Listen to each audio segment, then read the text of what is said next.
Good evening, everyone. Welcome to the pre-show portion of The Ice is Talking. We have a fantastic program lined up for you as performed by incredible musicians, percussionist Ayun Huang and violinist Mark Feuer. But first, let's talk to some of the composers who joined us via Zoom.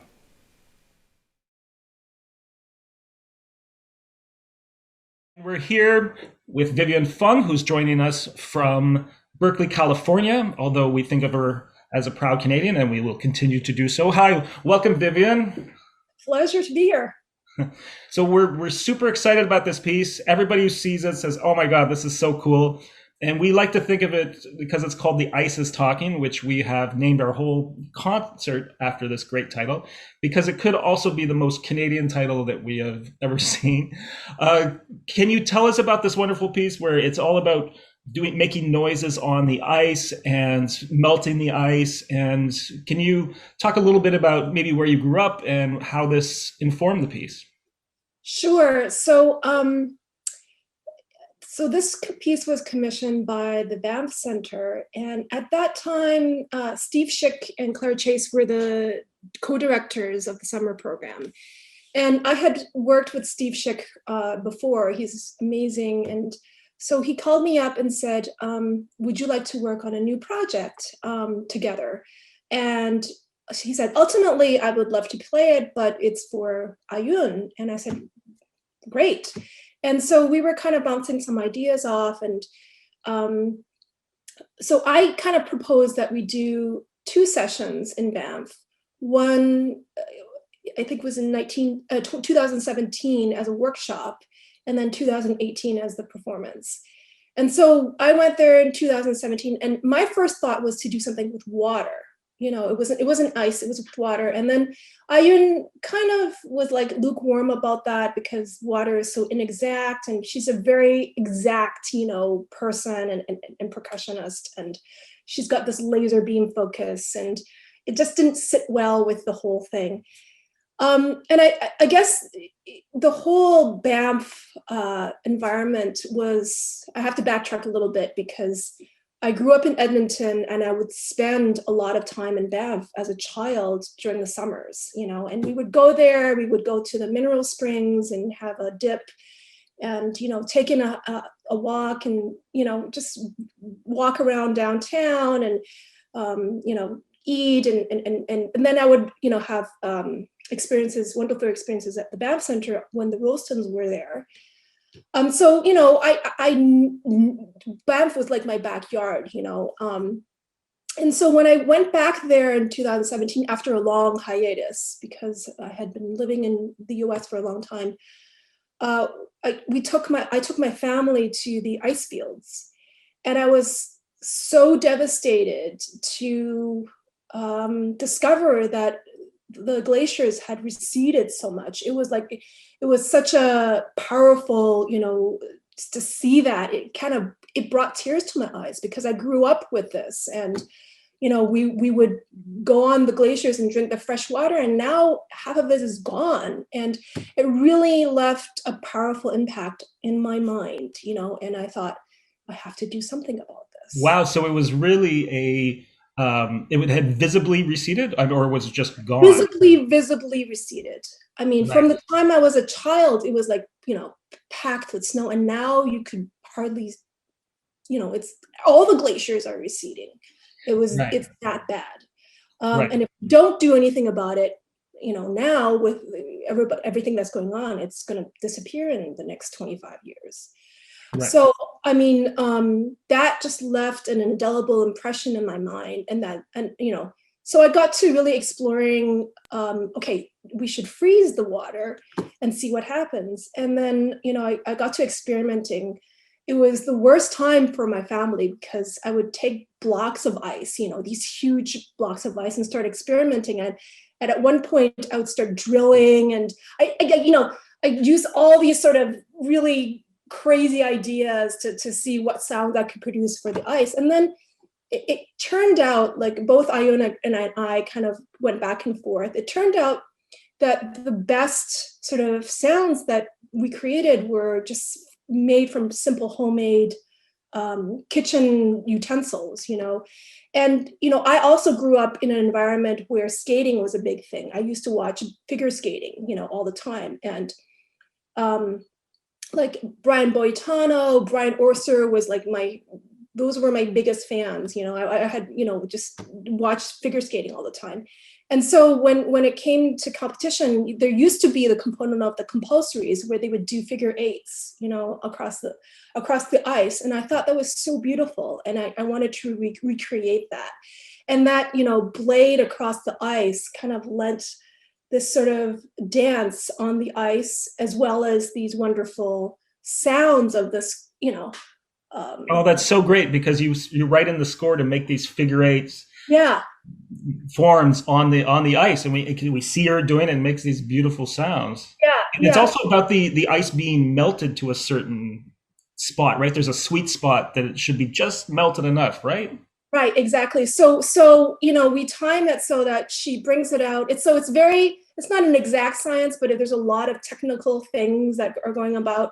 And, you have to kind of melt it down so that, because when it's really hard, it doesn't have the sonorous qualities. And when it melts a little bit, you can really graft into the ice and it starts to make these wonderful, slushy sort of sounds. And it's beautiful. I mean, and it's recreating all the sensory things about my childhood, and this is where it is, and this sort of, I don't know, this almost romantic idea of how I grew up, through ice. Oh, fantastic! But it works so well, and Ian was going, making sure it melted just the right side, the right amount to find just that one sound when it's somewhere between ice and going towards water, but not so much because we don't want to break it, right? Well, there's a funny story, because I don't know if she told you, and maybe I shouldn't tell you this, but for the premiere, the ice actually broke. If you look at the original video, it broke right in half, halfway through the piece, and she kind of looked at it for a second, and then she continued on, playing. So that's her. She's like the ultimate professional. Right. So Well, we were lucky here because we could take a few takes, and let me tell you that there was a second take following a little breakage. But so she fixed. We were able to fix that problem with the magic of video. So let's talk about you as a composer too. Not just how you write, which is always interesting because everybody writes differently. But was there a time when you decided you needed to be a composer?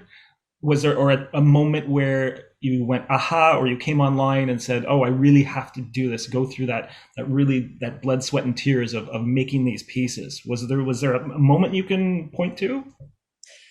well, it's funny because I started very early. I started composing when I was like 8, but I don't consider myself precocious in it. Because I just was fortunate. I had a teacher that was also a composer.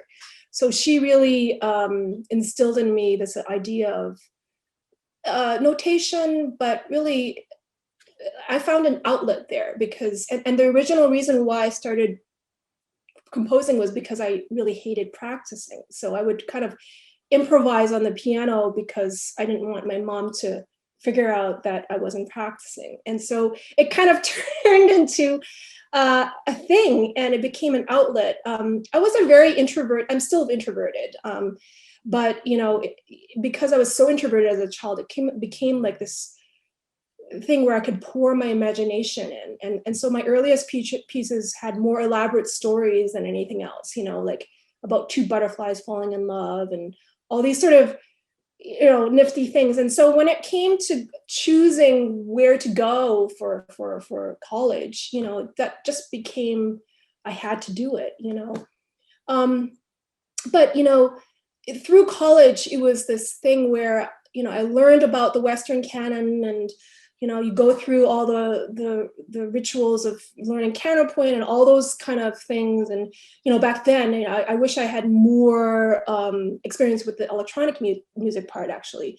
But I really couldn't find my voice. I felt like I was questioning my identity at that point, and I really didn't have a lot of mentorship I didn't really have female mentors, and I didn't really have mentors that were speaking my language, so to speak. I didn't know what that was. And it really wasn't until I started traveling, especially to Asia, that I really said, wow, this has changed me, and so my first trip to Bali was the seminal moment. It was like, wow, this whole world opened up for me. And it was So like, was it gamelan? it was gamelan, where I started, learning more about gamelan, and not a single person read music, which was extraordinary to me. That, we have this sort of obsessive compulsive way of describing everything on paper, and then here's this whole other tradition where it's everything is learned by rote and memory and ears, and that was incredible for me, to go from this sort of one sort of funnel to this whole other world that really opened up my mind.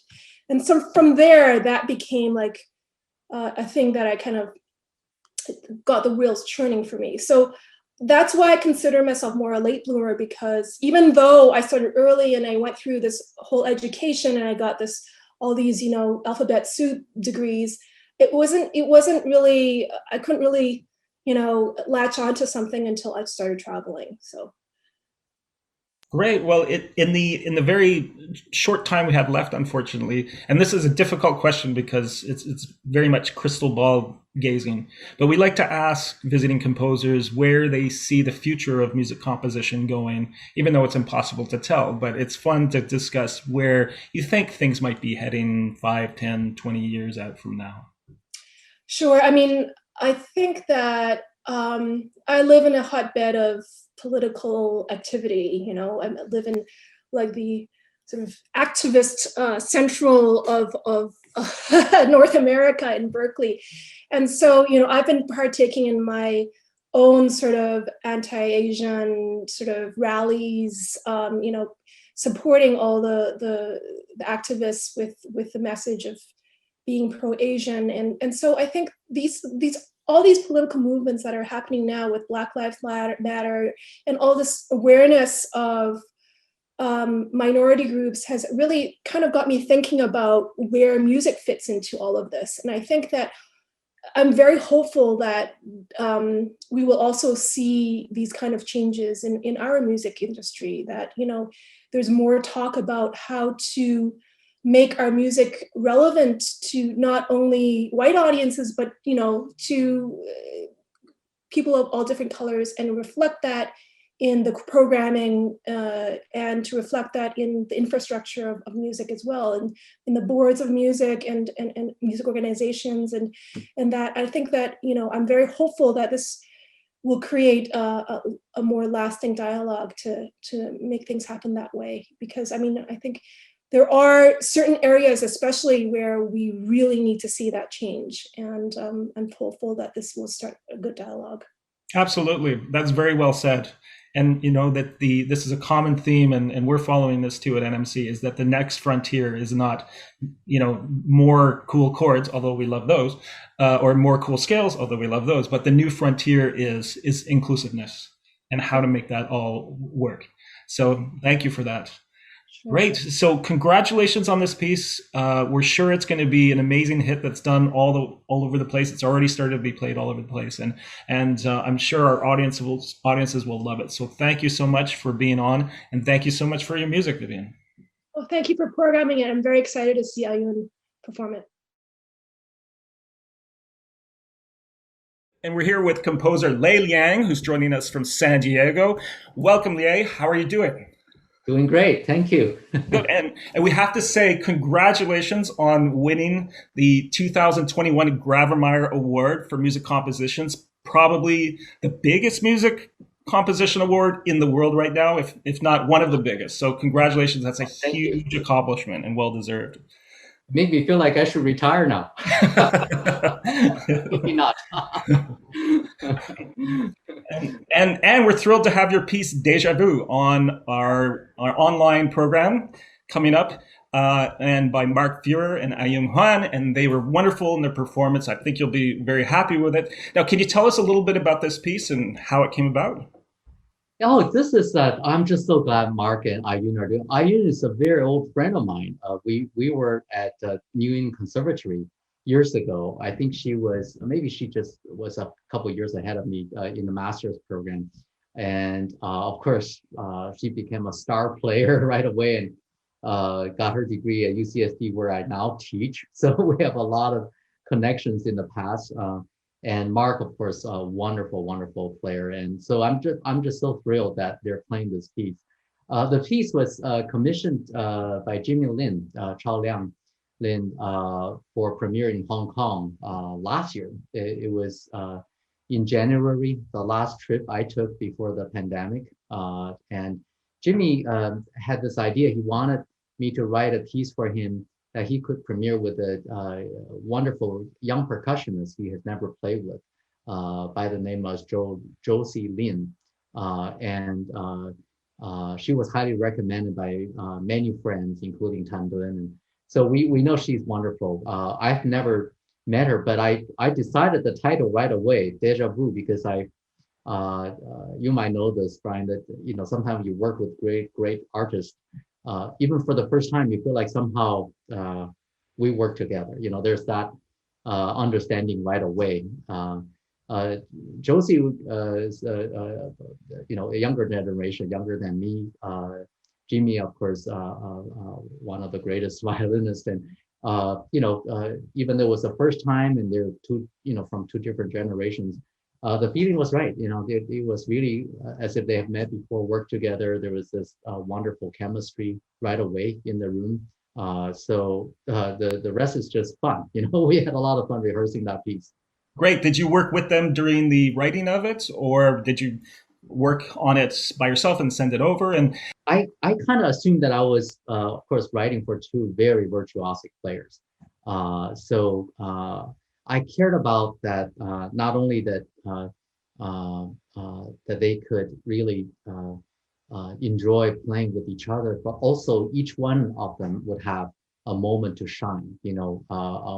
I kind of think of them as two, friends, kindred spirits having a lively conversation and going across different kind of emotions. They're lively moments. They're also moments that are quiet and tranquil, as well as moments that are they're teasing each other. I don't know if you have watched Jimmy Lin's videos. This is how I study my friends and collaborators. Jimmy, of course, I know him, but also I in preparation for this piece, I was thinking I want to know different sides of Jimmy. So in addition to listening to his recordings, I actually check out his video interviews, and they're hilarious. I mean, he has such an amazing sense of humor. That wit, all of that things actually went into the music, because I felt like here's a place they're not going to speak, but yes, they do speak with music, of course. So in fact, the piece started with a kind of a lively conversation, kind of tongue-in-cheek, kind of a dialogue. I also think this is a moment they dance together on stage. When Ayun plays this piece, don't just listen, but also watch. I mean, the piece is about dance. I mean, you have a male, female, you have different kind of body movements. One is stationary, just playing the violin. The other one is moving around with a battery of percussions. You have to circle, you have to do all these different movements, yet they also have to make eye contact. So there's a bit of a choreography involved as well. great, yeah, there certainly is, and I think our videographer, I hope, captured that really nicely. So it's Right. great. And what's your process like when you're writing this music? Are you someone who sits at the piano, or are you just at a desk, or is someone you go out and walk in the bamboo forest that you have pictured there?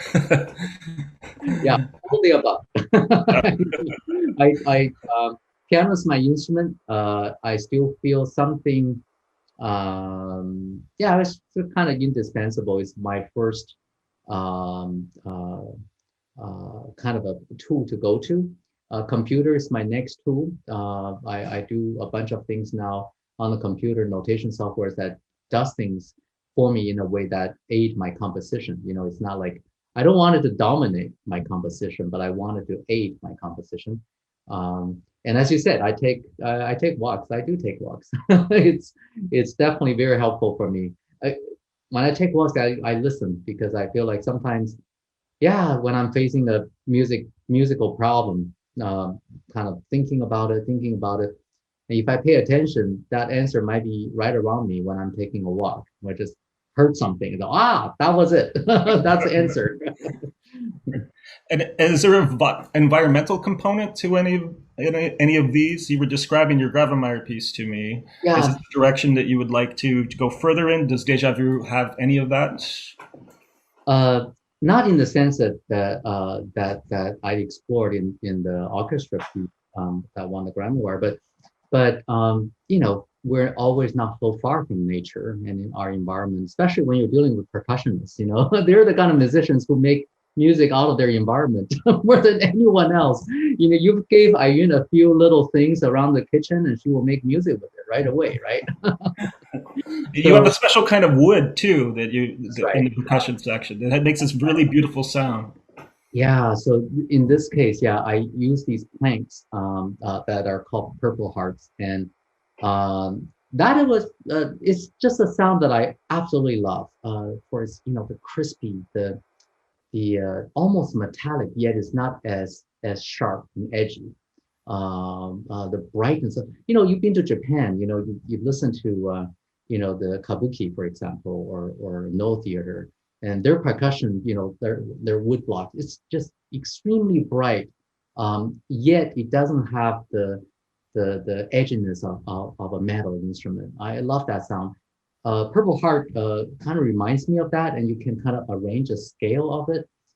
So this was actually one of the challenges. I know Ayun is familiar with all of this, but for the percussionist Josie Lin, who premiered this piece with Jimmy, yeah, she actually had to make this instrument for herself, Wow. and that was really There's a beautiful sound, and the way you write for them is really wonderful. So I hope our listeners will look out for the called Purple Hearts, and it's just these row of beautiful planks on. yes, yeah, no, I love it. They look great and they sound great, and they're not as confined as a keyboard percussionist.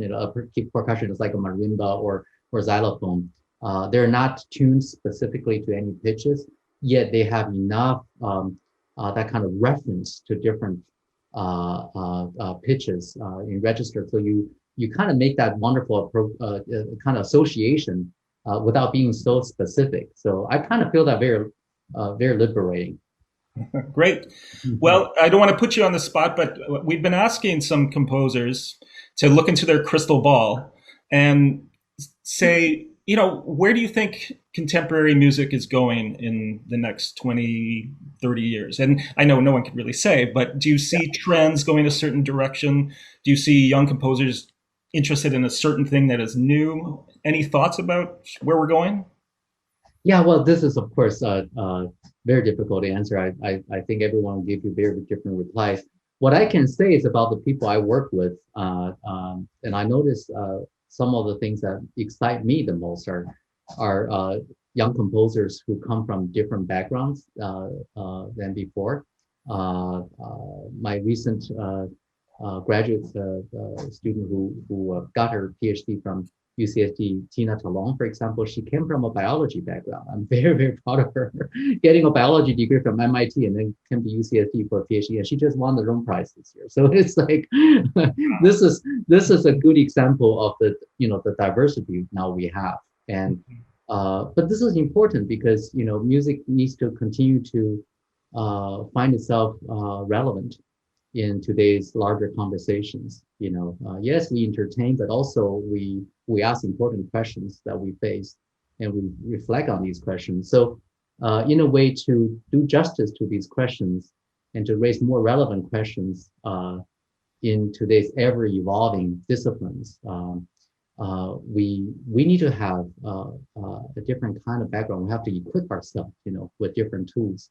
So I see the students who like the example I gave you, Tina, coming from kind of a cross-disciplinary, multidisciplinary, multimodal way of thinking, that's going to change our field. And I think it's going to make our music even more exciting. Great. Well, that's a fascinating answer, and it's really wonderful. So I've been admiring your work for a while, and it's so great to meet you in person.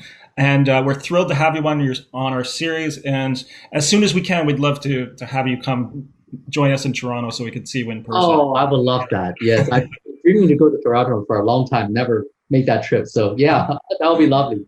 And meanwhile, wish everyone good luck with the COVID. Looks like we're coming out of the woods and we're finally turning the page. So yeah, Great. Well, thank you so much, and congratulations on all your work. thank you so much.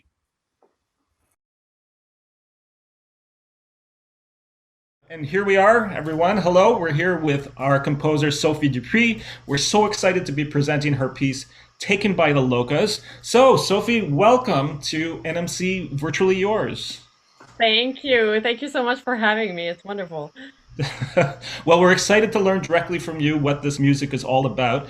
But first, can you tell us a little bit about your background and maybe what some of your influences have been as a composer?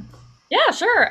Well, my background as a musician, I started playing violin when I was very young, and I went to university a little bit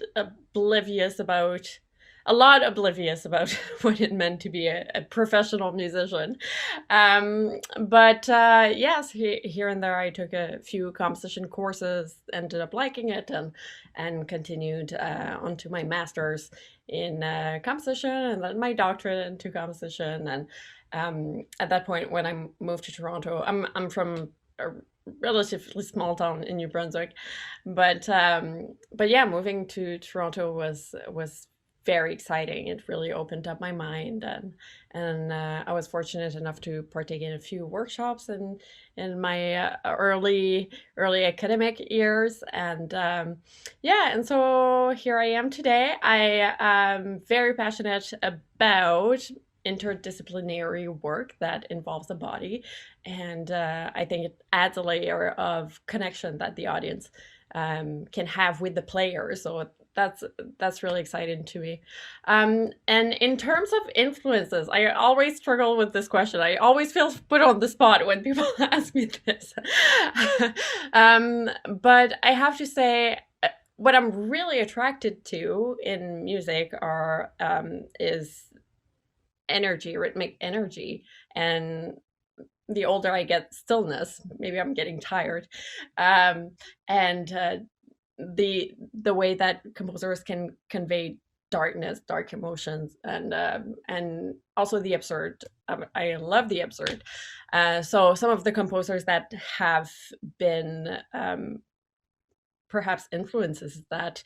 Well, there's Sophia Goodbye Delina. Like who else would put a coffin in one of their pieces? Um, there's also Laurie Anderson. How amazing. Laurie Anderson and Nicole Lise has been, I have a huge girl crush on Nicole Lise.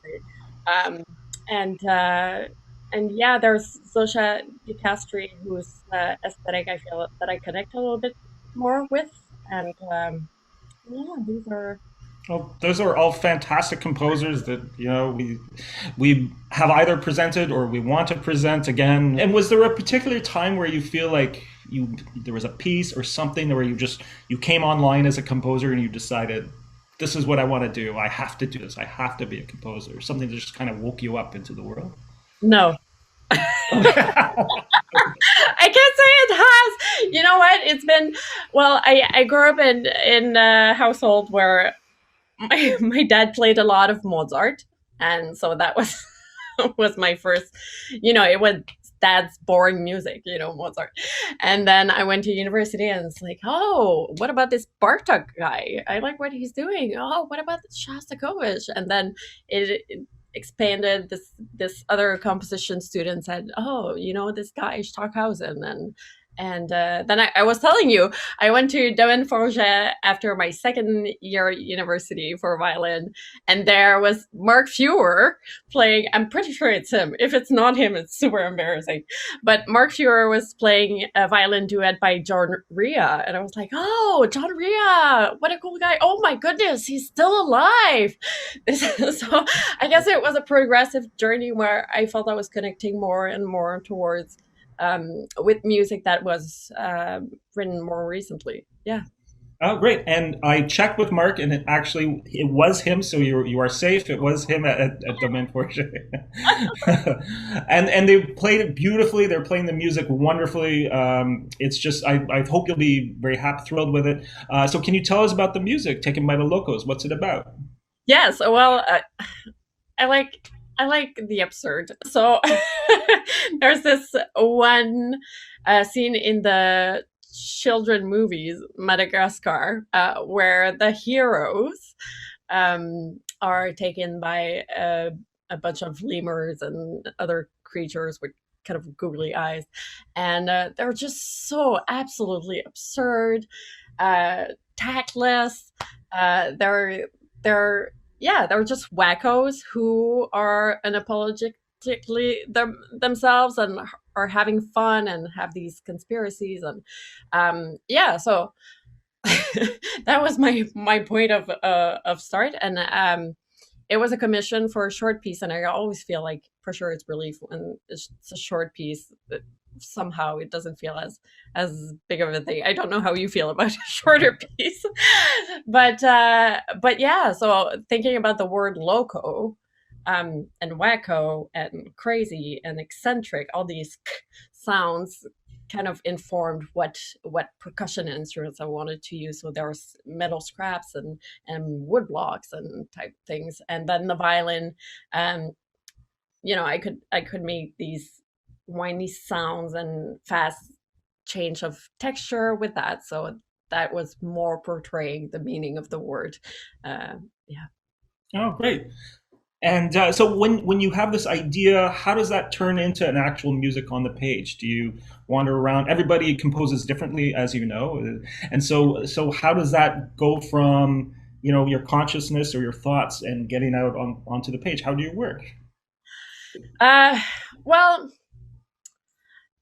in a workshop a while ago, Anna Sokolovic, I asked the question to Anna Sokolovic, and because I didn't know what the right answer was, and she said, well, if we all knew, we would just stop composing. So I guess the process itself is an ongoing search, but lately what I've been doing is kind of drawing out shapes on a piece of paper with very strict timing and textures and stuff like that. And 95% of the time I derail from that, from that page. And I allow myself to do that because I haven't done that in the past, where, in the past I have only done what's on the page, and the result has been very cold, very cerebral, and probably well constructed, but very cold.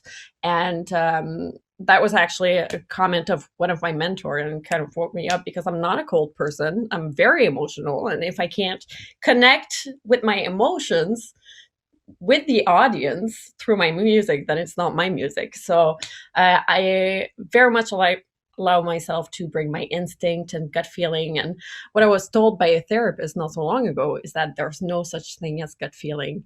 What we have when we have gut feeling is actually emotions. So to me, that is a direct way where I can really input emotion in what I'm doing. I follow my instinct. I guess this first process of laying out ideas in the page is helpful in that I'm not going to go in 20 million different directions, but yeah, that is my process so far. Great, I love that there's no gut feeling; it's just emotion. And are you able to put into words what the emotions are about this piece taken by the Locos, or maybe we don't put it in words? That's why we write the music. But is there something about this particular piece that you can point to?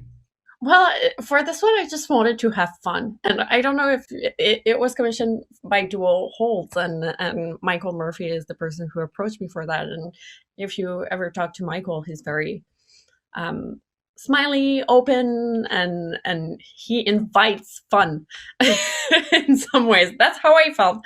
So I just wanted to have fun. That's as far as I can explain it, and the rest will be explained by the piece itself, I guess. Great, I love that. And just finally, not to be a downer about things, but we're in this really different, crazy environment of the pandemic that has upended our music making just temporarily, and before we come roaring back in this amazing renaissance of the performing arts. But how has that affected you and your work, just temporarily? Are you still writing, or is it a little slower? Is it a little quicker? How are you faring? Yeah, well, that's a good question. Very relevant. I guess when the pandemic started, um, I think I think for a lot of people it was the opportunity to.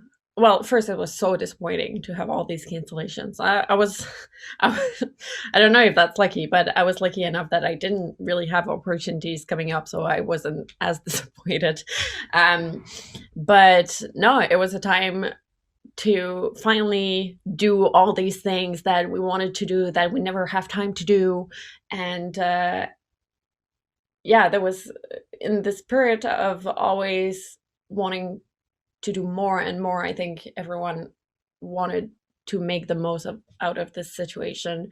And I don't know of many people who actually were able to be productive. And I think that was very, very difficult to accept. And the thing is, when you're a musician, how much of yourself do you identify in what you do? So if you're unable to be a composer, who are you? And that's a very, it's a big existential crisis. And we're dealing with all these emotions. And for a lot of people, it brought about these questions. And not only that, but self-isolation, I don't know if we can characterize that as a symptom of depression, but it's certainly something that people do when they feel depressed. And so by self-isolating, what message are we sending our body? There's this thing where they say in psychology, if you smile to yourself, you'll feel instantly happier. If you do deep breathing, you'll feel instantly calmer because you're sending these messages to your brain. So I think people were very productive in a way that we never thought we would be, not the way that we intended to be productive. Our body is fighting all the time, this kind of glooming cloud. I don't want to say this, but it kind of feels like a doctorate all over again. The glooming sense that you have to do your thesis. Yes. But I'm very grateful to organizations like the NMC who's trying to keep the music scene alive and give opportunities. And I think through this, it's starting picking up again. But for a long time, it's been very difficult. Yeah, well, at least it feels like the light is finally at the end of the tunnel, and we still can't have you come to Toronto work with our musicians, but we can try and give you and the audiences our next best thing, which is this beautiful video and audio coming into your TVs in your living rooms, and then have a fantastic video experience, and they'll certainly get the sense of your music. So Sophie, we're so happy to have you on the series, and we want you to come visit us as soon as it's allowed, so we can do more of your music. So thanks so much for being here and discussing your piece with us. Well, thank you so much for having me again.